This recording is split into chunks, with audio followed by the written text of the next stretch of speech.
Well, hi, I'm so excited to talk to you both. The Fall of Diddy is like, what a powerful documentary, really. And it's one of those projects too, or one of those series that my parents have watched too and told me like, it's something in the zeitgeist that people care about. And I think you guys did a wonderful job on it. So I just wanted to say that.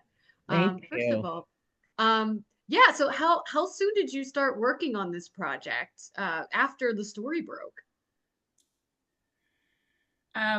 So we began, talking to people about sort of the Diddy verse, even before Cassie's lawsuit came out.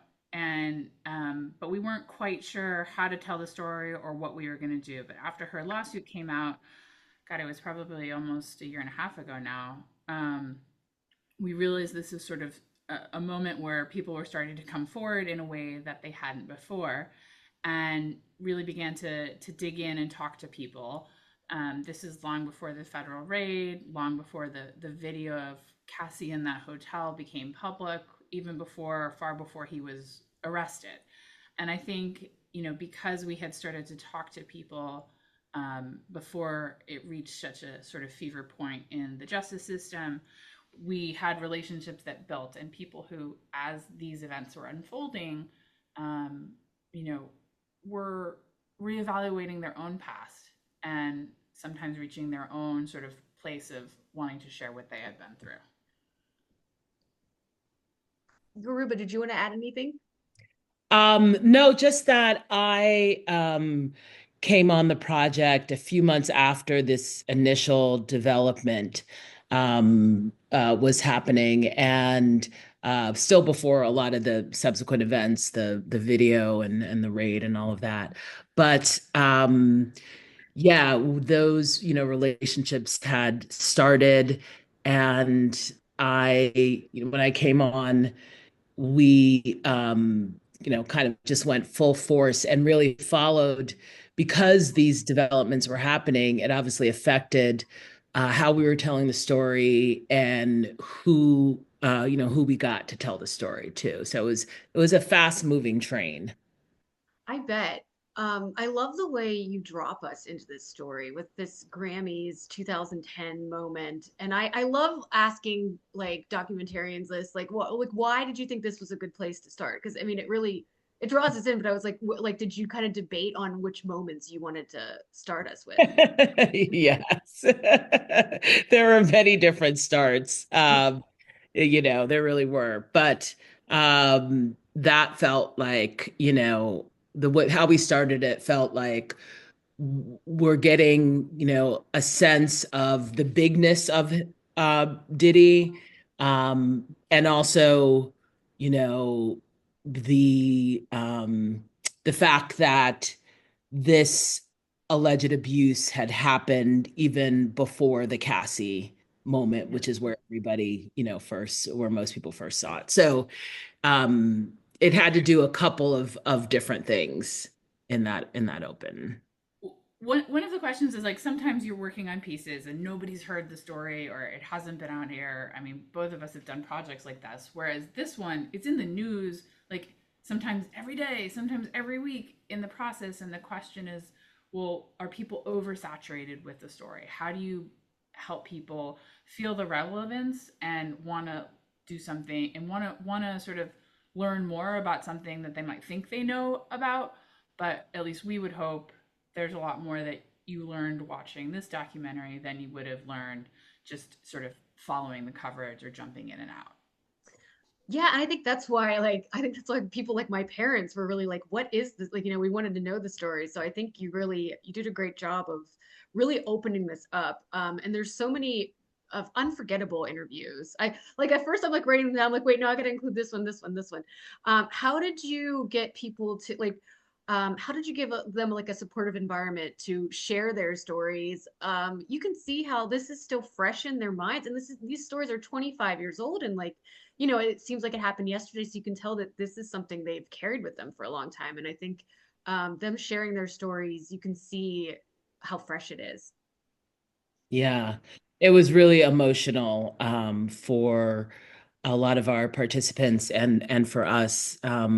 One thing that the network does too is offer services for survivors to someone to speak to either before or after their interview. These relationships that we built with them were pretty um, what's the word? Um, we did the most that we could to make them feel comfortable to, as much as possible, to share what they felt comfortable sharing.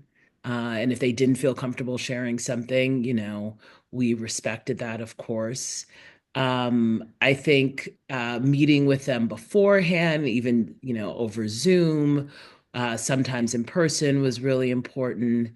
And and we did find that the people who shared their story actually felt, for the most part, even though it was difficult, it felt un unburdened themselves. And so it was, often a part of their own healing process. Yeah, you could see that too. I was thinking with like Danielle Smith, like when she is like telling her story, you can see how shook she is, but you also can see that like, this probably was something she carried with her for a long time to kind of, yeah, I like that unburden yourself.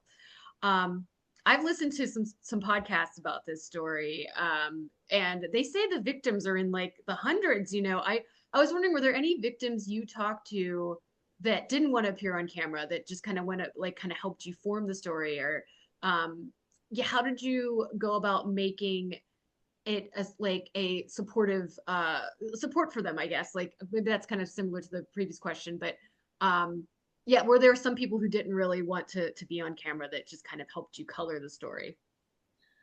I think, there's always in projects like this, and really, I think any project I've ever done, a lot of people that you speak to off camera that for a wide variety of reasons don't want to be public, whether, it's where they are in life now, whether it's just how they're holding on to it. And definitely help, shape and guide our understanding of a situation. Our series, I think, was um, meant to understand, Diddy's rise, his influence, and some of what people have been holding behind the scenes and reevaluating moments in the past, whether it was looking back at the City College stampede or the nightclub shooting, or people who worked very close with him. Um, but it wasn't sort of the trial of Diddy, right? That's what's going to happen, in the coming months, and I'm sure that there will be much more that we all, as a public, learn from prosecutors, from his camp. We don't know everybody who's going to testify, and Mhm. that may, you know, bring a whole lot more to the table. Yeah, yeah. Do you? This is like an off question, but do you have plans to continue like the fall of Diddy? Well, I think we'll see, what happens, what transpires. We're on the story, obviously. Yeah, So we'll see how it plays out. yeah. Um, I didn't realize how many controversies Diddy was at the center of, including that horrific City College story. And I think at one point someone says he asked, like, when am I going to put this behind me? And he clearly did, since I mean, people like me, I never knew about this until this documentary. Was cancel culture something he managed to escape, do you think? Yeah, I mean, I think that, what we really see with all these controversies, that he was able to, evade real responsibility or and accountability. And, it was largely because he had money and power and he was a hit maker. And so the the music kept coming out, and he was making himself a lot of money and other people a lot of money. And there was also a fear that people had of him. So that combination, I think, was, why you may not have heard of the City College, where, a substantial number of people died. Like it wasn't Yeah. just one or two. So it was. a horrific event. And after that, his star continued to climb. Yeah. And I also, I guess because I'm growing up in a time I was a kid when he was kind of rising up. So TRL, he was always on TRL and stuff. And like I didn't realize, even the Tanya Rubin story, which breaks my heart. And when she describes what people said about her, does anyone know this one-eyed hoe? Like somebody said that on the radio. Do you think part of the reason why Diddy got away with so much was because of the culture around women at the time? Even like the fact that like the girls, the women in Dandy Kane, they were the problem, not him. I wonder if that was part of what kind of made him evade all of this. Yeah, I definitely think that's part of it. Yeah, if you look at how Danity Kane, how they were treated and blamed for, you talk about cancel culture. It's something, looking at that footage today, I'd have a hard time believing that we would, tolerate that today. Yeah, But who knows? yeah, But it's definitely, I think definitely the fact of patriarchy and sexism played a part in allowing that kind of behavior and culture and language. Um, yeah. Do you know if Puff has seen the doc? Because I love there's that one point where Jewett Gilmore like directly addresses the camera, like he's speaking to him, which was really powerful. And I'm like, oh, I wonder if he's seen this. I don't know that I can answer that directly with authenticity and accuracy, but I'm curious. yeah. I wonder. The last episode is a really powerful standalone episode, a very different format of it. How did that come about? Was that something kind of like that came in addition to what you're already working on with the assistant, the interview with the assistant, which I really think it gives us a glimpse into, you know, like those text messages and everything. We're kind of getting inside what was going on. How did that particular episode come about? Yeah, so we were actually really, really, really far along, which is to say, doing the final sort of polish on the first four episodes when we got in touch with Phil. This was an ongoing, unfolding process for everybody.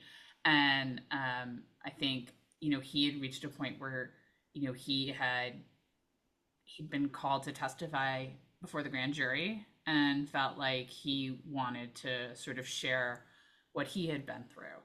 And, we were immediately sort of like, wow, looking at sort of like the text messages. We'd heard about so much of this, but he had, material, he was first person, and we felt it was really important to sort of take the story as far to the present as we possibly could.